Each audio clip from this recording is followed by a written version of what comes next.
One morning in August 2016, two people leave their home for a quick job.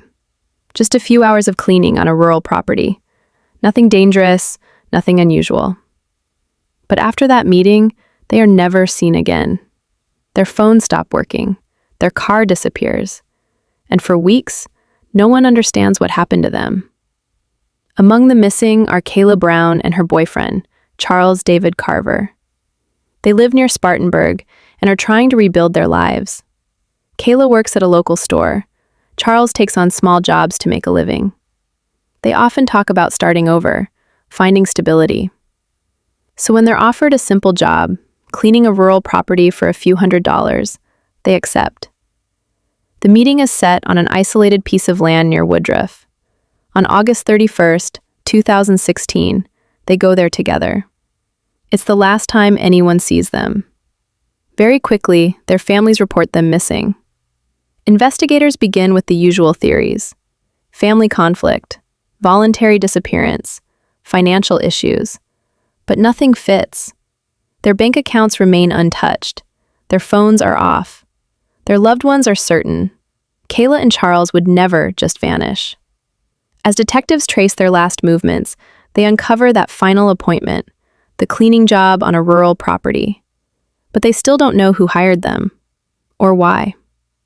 As the investigation slowly moves forward, certain details begin to stand out. The area around Spartanburg is filled with large isolated properties, wooded land, and quiet back roads. Some parcels are vast, others completely cut off from the outside world. Places where someone could remain unseen for hours, without crossing paths with anyone. But this isn't the first time something strange has happened in this region. In 2015, a man named Johnny Coxey disappears after accepting a job on a rural property. Like Kayla and Charles, it was supposed to be a simple task. He is never seen again. And that's not all. Years earlier, in 2003, a shooting takes place at a motorcycle shop in Chesney. 4 employees are killed. The case shocks the community, but remains unsolved for over a decade. At this point, no official link connects these cases, but for some investigators, a question begins to form. Are these really isolated incidents, or part of something far more disturbing? Weeks go by. Then, investigators discover that the property where Kayla Brown and Charles Carver were supposed to work belongs to a local landowner. Police decide to check the property. On November 3rd, 2016, officers arrive at the isolated site. They search buildings, sheds, wooded areas. Then suddenly a metallic noise echoes, like someone banging from the inside. The sound is coming from a large, locked storage container. Officers move closer. They open the door. Inside, they find a woman alive, chained. It's Kayla Brown. She immediately explains what happened. The property owner lured them in with a job offer. Once they arrived, he threatened them with a weapon and separated the couple. Charles Carver was taken elsewhere on the property. Kayla was locked inside the container for weeks. The discovery triggers a massive criminal investigation. Police arrest the property owner, a local real estate agent named Todd Kohlhepp. As investigators search the land, they quickly uncover more disturbing evidence. Freshly disturbed soil, belongings linked to missing persons, and eventually, multiple bodies buried on the property, including Charles Carver. But the investigation doesn't stop there. As detectives revisit past cases, connections begin to emerge.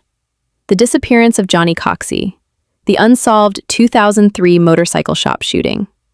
Under mounting evidence, Kohlhepp eventually confesses to multiple crimes, including the long unsolved shooting. As investigators dig into his past, they uncover a disturbing detail that had remained largely unknown. Years earlier, he had been involved in a serious violent offense during his youth. After serving his sentence, he managed to rebuild a seemingly stable life, establishing a career, investing in land, and maintaining a respectable reputation. But behind that facade, investigators discover a carefully organized system. The isolated properties he owned allowed him to lure people in with simple job offers.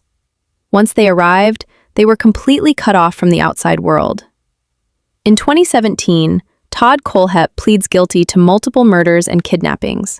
He is sentenced to several life terms in prison. The case deeply shocks the communities of Spartanburg and Woodruff. For years, an apparently ordinary real estate agent had managed to live a double life. A respected professional on one side, and on the other, a hidden system of crimes carried out in total isolation. Even today, one question still lingers. How could a man living such a normal life commit these crimes for years, without raising any suspicion?